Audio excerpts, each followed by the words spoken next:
Ayan guys, ang ulam namin for lunch ay ampalaya with egg and turnips. I think turnips this one.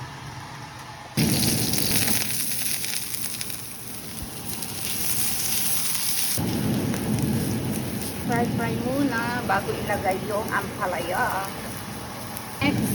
Next, ampalaya.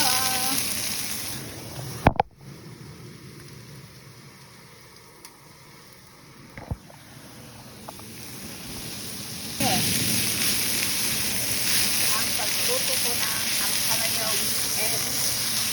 Hindi na ako naglagay ng pagpaalat dahil maalat na yung turnip.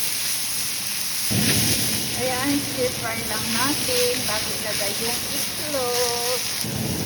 Ayan, pwede na natin ilagay yung egg. Oh my God, sinulang ako sa itlog.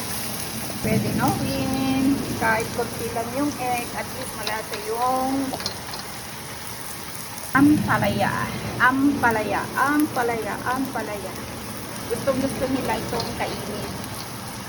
Ayan guys. Balik to rin no. Thanks for watching again.